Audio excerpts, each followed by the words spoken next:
If you don't know the system and sequence of input, the outcome may destroy you. अगर आपको पता नहीं कि सिस्टम क्या है और किस सीक्वेंस से इनपुट को डाला जाए तो आउटपुट आपको ख़त्म कर सकता है, डिस्ट्रॉय कर सकता है.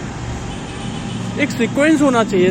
सीक्वेंस में क्या होना चाहिए कि real experience eight real ground, वहाँ से पता करिए कि क्या ओरिजिनलिटी है, रियलिटी है. उसके बाद आपका उस हिसाब से एक मोमेंटम बनाना चाहिए, उस हिसाब से पैराडाइम पोजीशनिंग और उस हिसाब से एक्सपेक्टेशन एंड एग्जीक्यूशन. ये प्रोसीजर होना चाहिए. लेकिन होता क्या है, इसका सीक्वेंस ही बदल दिया लोगों ने. लोग एग्जिस्टिंग मोमेंटम पैराडाइम पोजीशनिंग अलग है, उनका एक्सपेक्टेशन एग्जीक्यूशन अलग है, और जब वो रियल ग्राउंड पे एग्जीक्यूशन के लिए जा रहे हैं तो अलग टाइप का एक्सपीरियंस हो रहा है. इसलिए डिस्टर्बेंस क्रिएट हो रहा है.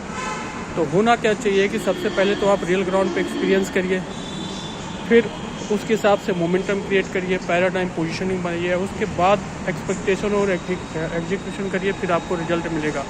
तो सीक्वेंस होना चाहिए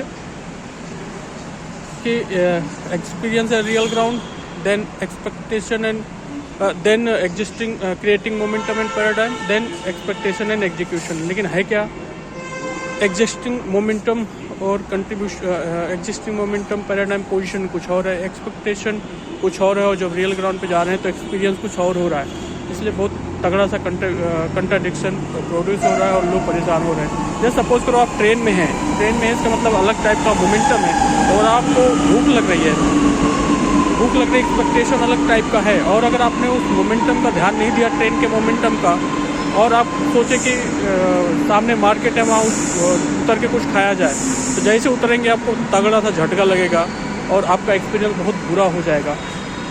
तो होना क्या चाहिए, यहाँ पे क्या हुआ कि एग्जिस्टिंग मोमेंटम अलग था, एक्सपेक्टेशन अलग हुआ, एक्सपीरियंस अलग लेवल पे चला गया. इसलिए हमेशा सीक्वेंस का फॉलो करो. अदरवाइज कहा जाता है कि we don't know the system and sequence of input, the output में डिस्ट्रॉय हो.